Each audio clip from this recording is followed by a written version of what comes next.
Media नहीं discuss करता है तो वो करते हैं। पहला मुद्दा बेरोजगारी, हमारे यूथ भी देख रहे हैं तो हमें सवाल क्वेश्चन करना चाहिए सरकार से, बेरोजगारी पे क्या चल रहा है, क्योंकि हम देख रहे हैं लोग वैकेंसी नहीं आ रही है। न्यूज में भी देखते हैं प्रोटेस्ट कर रहे हैं बच्चों के। सरकार गलत कर रही है तो विपक्ष का काम है कि आप धरना दो, आप प्रेशर बनाओ सरकार पे कि वो सही काम करे। तो हमें कहीं ना कहीं दिखता है कि कुछ कमी सी लग रही है, तो आप क्यों ऐसा है बताइए आप। हेलो दोस्तों, नमस्कार। आज हम बात करने वाले हैं कुछ टॉपिक डिस्कशन अबाउट जो भी यूपी की राजनीति है, क्या चल रहा है राजनीति में। अखिलेश यादव, यूपी बीजेपी सरकार है, तो दोनों लोग हमारे साथ अतुल द्विवेदी हैं जो एक पॉलिटिकल सलाहकार और बोल सकते हैं एनालिस्ट है। एंड ये हमारे साथ युवा नेता, युवा ब्रिगेड सपा के नेता हैं एंड बहुत ही संघर्षशील हैं। तो दोनों से बात करते हैं, तो आप अपना इंट्रोडक्शन को लीजिए। बहुत बहुत शुक्रिया, बहुत बहुत धन्यवाद। आज हमारे साथ भाई अतुल द्विवेदी जी और भाई रामपूजन दीक्षित जी। हमारा जो पूरा इंट्रोडक्शन है, मैं शाहजहांपुर शहीदों की क्रांतिकारी नगरी, और जब आप बायां की तरफ चलेंगे वहीं पर हमारा गांव पड़ता है तेरा, और वहां से चलकर सड़क से चलकर सदन तक समाजवादी पार्टी उन्होंने हमेशा गरीब मजदूर मजलूमों की आवाज़ को उठाने का काम किया। यही हमारा परिचय है जी। आप तो कुछ बोलिए अपने बारे में, फिर स्टार्ट करते हैं अपना डिस्कशन।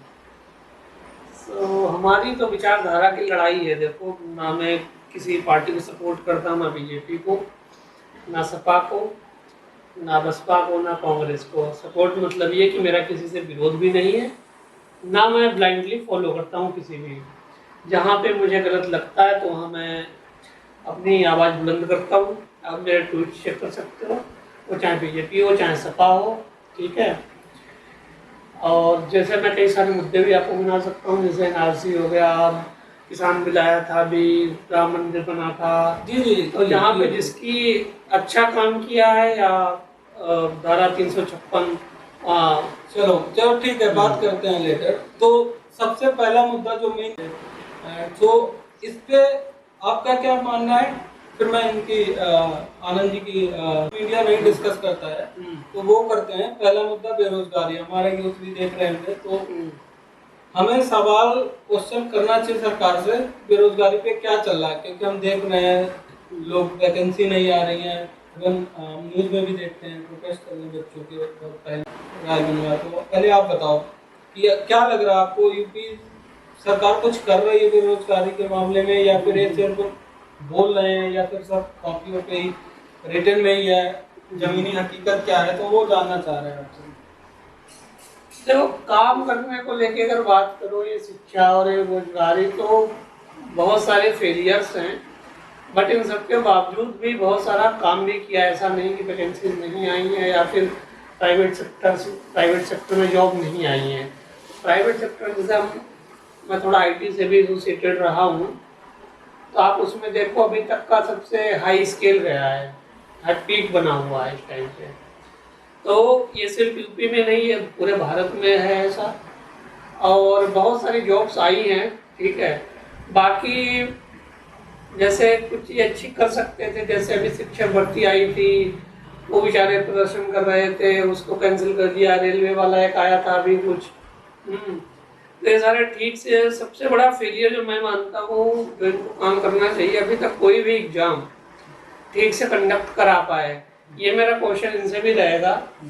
जो जी, मेरा क्वेश्चन ये है इनसे, पहले आपका आंसर करेंगे, कि जैसे ये बीजेपी है, बीजेपी की पार्टी ले लो, कि बहुत सारे एग्जाम है जो लीक हो जाते हैं, बच्चे इतनी मेहनत करते हैं, तो इन सब चीज़ों के लिए ये सपा कोई कार्य करता है, या कोई भी पार्टी का कोई इन सब चीज़ों का विरोध करने के लिए नहीं आता है कि भाई इन पे आप ठीक से काम क्यों नहीं करते हो। जी आनंद, तो ये जानना है इनसे।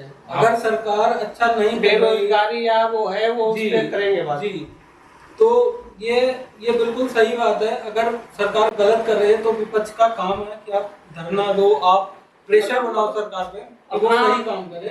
तो हमें कहीं ना कहीं दिखता है कि कुछ कमी सी लग रही है, तो आप क्यों ऐसा है बताइए आप। अब्दुल भाई और रामपूजन भाई, आप लोगों ने बहुत ही अच्छे सवाल किए और ये सवाल जो देश का भविष्य है, किसान और एक किसान का बेटा, किसी का बेटा हो जो एक शिक्षा ग्रहण करने के लिए विश्व के पूरे कोने कोने में जाते हैं।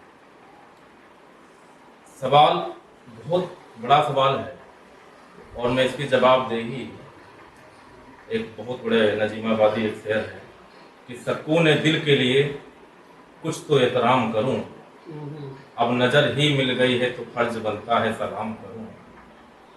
समझ नहीं आ रहा है कि कहाँ से छेड़ू फसाना, कहाँ पे तमाम करा। ये बहुत बहुत डीपली सवाल आज पूरे देश प्रदेश में जब आप जाएंगे और कहीं ना कहीं जब आप देखेंगे कि आज इस देश की एक रीढ़ की जो हड्डी है, जो किसान है और जो देश का छात्र है, आज वो परेशान है। अब वो परेशान क्यों है और किस लिए है, हम आपसे पूछना चाहते हैं। जो हमारे बहुत अच्छे साथी हैं जो हमें इस लाइव टेलीकाम के माध्यम से काफी लोग देख रहे हैं, हमारे देश के प्रधानमंत्री आदरणीय नरेंद्र मोदी जी ने इस देश की आवाम से, इस देश के किसानों से, इस देश के युवाओं से वादा किया था कि जब हमारी सरकार बनेगी हम 2 करोड़ रोजगार देने का कार्य करेंगे। इन्होंने किसानों के लिए भी बहुत से ऐसे वादे किए। किसानों ने आशा भरी निगाहों से देखकर भारतीय जनता पार्टी की सरकार को बहुमत में लाने का काम किया और इस देश और प्रदेश की जनता ने जिन आशाओं से, जिन अपेक्षाओं से इस मोदी सरकार को चुना था, ये सरकार आज अपने अहंकार में आर्थिक नीतियों से विफल हो चुकी है। हम तो आपसे पूछना चाहते हैं, आप बताइए, जब ये बात करते थे हमारे देश में जो लोन चल रहा था 139,000 करोड़ चल रहा था, आज 1,64,000 करोड़। ये बात कहां पर युवाओं को भटकाना कहां चाहते हैं? हम तो बात करना चाहते हैं भीमराव अंबेडकर जी की, स्वामी विवेकानंद जी की। उन्होंने कहा कि जिस देश में धर्म की राजनीति होगी वो देश कभी तरक्की उन्नति नहीं कर सकता। हम बात करना चाहते हैं देश के वीर शहीदों की, जो देश की आजादी में चाहे हिंदू हो, चाहे मुस्लिम हो, चाहे सिख हो, उन्होंने देश की आजादी में अपने प्राणों की आहुति दी है। आज हमारे देश के युवा जो बॉर्डर पे अगर लगे हैं, चाहे सिख का बेटा हो, चाहे किसान का बेटा हो, या मुस्लिम का बेटा हो, हिंदू का बेटा हो, अगर कोई जब आतंकी गोली मारता है तो ये नहीं देखता कि ये किस समाज से बेटा बिलोंग करता है। यहीं पर बात एक मैं और भी जोड़ना चाहता हूं। मैं हर चीज आपने देखा कि इन्होंने जब, भाई ये बहुत बड़ा सवाल है, आप अगर विचार करेंगे, मैं तो कहता हूं कि एक राजा के वोट का कीमत, एक प्रजा के वोट का कीमत, एक कॉन्स्टिट्यूशन ने इसे संविधान दिया है, हमें अधिकार दिया है कि एक गरीब से लेके मजदूर से लेके उसके मत का कीमत एक बराबर है। तो ये जो भेदभाव हो रहा, क्यों हो रहा है, मैं बात कहना चाहता हूं। जब किसानों ने अपनी अधिकारों के लिए लड़ाई लड़ी, उन्होंने आंदोलन किया, क्या देश के अंदर महात्मा गांधी जी ने आंदोलन नहीं किया? क्या देश के अंदर विपक्ष नहीं रहेगा? लोकतंत्र डेमोक्रेसी खतरे में है। हम तो पूछना चाहते हैं, जब आपने मान लीजिए आंदोलन को जब आज आपने 1.5 साल के बाद वापिस किया, मैं आपसे पूछना चाहता हूं चैनल के माध्यम से, जो 800 किसानों की वहां पर मृत्यु हुई, देहांत हो गया, आज उन परिवारों से पूछिए, उनको मुआवजा नहीं मिला। ये बहुत डीपली आज देश की बड़ी दुर्दशा हमें कहने में शर्म आ रही है। आज देश के प्रधानमंत्री लाल किला से भाषण देते हैं, और चाहे देश के गृह मंत्री हो, आज देश का युवा, आप अभी देख लीजिए, देश में आज दिल्ली के अंदर आज किसान आंदोलन कर रहे हैं, लेकिन मीडिया IT सेल नहीं दिखा रहा उनको, एक भी मीडिया उनको दिखाना नहीं चाहती है।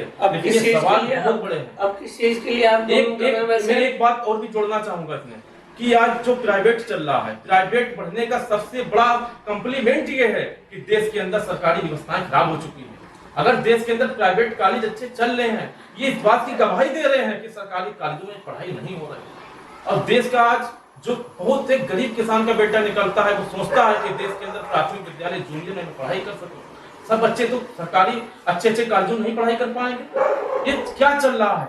आज देश के अंदर आपने पूरे देश को अंदर गिरवी में रखने का कार्य किया। जब सरकारी आज जो मैं तो कहना चाहता हूं, आप 5 किलो राशन मत दो, आप देश के किसानों को शिक्षा स्वास्थ्य फ्री कर दो, आज देश की तरक्की खुशहाली को देख सकते हो। लेकिन जो गैस सिलेंडर की कीमत देख लो, बहुत सी ऐसी चीजें हैं जो महंगाई चरम सीमा पर है। और सबसे बड़ा सवाल है कि हर एक जनपद के अंदर जो डिस्ट्रिक्ट हॉस्पिटल था, 1 रुपए का पर्चा बनता था, आज वो 10 रुपए का बन रहा है। लखनऊ के अंदर पीजीआई के अंदर आज 100 रुपए का पर्चा बन रहा है। ये क्या होने जा रहा है? सर इन्होंने बहुत सारे सवाल क्वेश्चन किए हैं, काफी देर से सुन रहा था इनको। क्या सही में सरकार इतना गलत है या इनके झूठे एलिगेशन है या फिर ये सच बोल रहे हैं? तो सबसे पहला मेरा ये कहूंगा कि ये अभी आपने बोला था कि ये जातिवाद की राजनीति जो करेगा वो देश कभी आगे नहीं जा पाएगा। तो आपको नहीं लगता है कि सबसे पहले ये काम सपा ने शुरू किया था, हिंदू मुस्लिम? और आपको नहीं लगता कि सपा हमेशा मुस्लिम्स का महत्व ज्यादा देती है?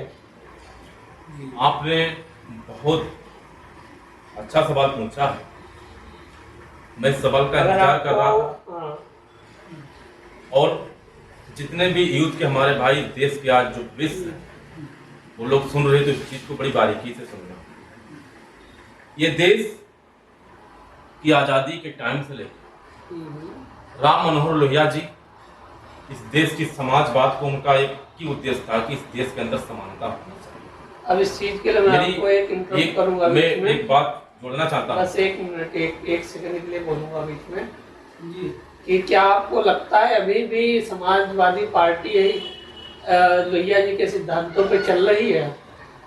बहुत अच्छी बात है, मेरी बात सुन लीजिए। यही बात आपने बहुत अच्छा सवाल पूछा कि राम मनोहर लोहिया जी के विषय में बताया। राम मनोहर लोहिया जी उत्तर प्रदेश से बिलोंग करते थे। और पहली चीज ये है कि राम मनोहर लोहिया जी का उनका एक उद्देश्य था कि देश के अंदर समानता होनी चाहिए। आपने कहा कि समाजवादी जातिवादी पार्टी है। मैं बहुत आपको इतिहास में लेकर थोड़ी चलता हूं कि जब राम मनोहर लोहिया जी ने हाथ बढ़ाया था आखिरी अंतिम अपनी सांसों के टाइम, उन्होंने अंबेडकर जी की तरफ हाथ बढ़ाया। उन्होंने कहा कि अंबेडकर जी आइए साथ में और देश के अंदर एकता की तरफ एक गुलदस्ता तैयार करते हैं। और वही काम राम मनोहर लोहिया जी के अंबेडकर जी के सपनों को पूरा करने के लिए माननीय अखिलेश यादव जी ने बहन जी की तरफ हाथ बढ़ाया कि आओ साथ में मिलते हैं और देश की नई दशा दशा बदलते हैं। आपने कहा समाजवादी पार्टी, हम तो आपसे पूछना चाहते हैं, आज अगर कोई बिरादरी जाति बिरादरी का कोई बात कर रही है तो भारतीय जनता पार्टी कर रही है। आपने देखा होगा अगर अखिलेश यादव जी समाजवादी पार्टी राम मनोहर लोहिया के नाम से आज आपके लखनऊ के अंदर, चाहे आप पार्क देख लीजिए, चाहे आप हॉस्पिटल में जाइए, जनेश्वर मिश्र जी को देख लीजिए, तो इतने अच्छे कार्य करने का काम किया। आप उसको जातिवादी नहीं कह सकते। हम तो लोग समाजवादी सोच के लोग हैं। हम तो लोग चाहते हैं कि इस देश के अंदर शांति और अमन चैन रहना चाहिए।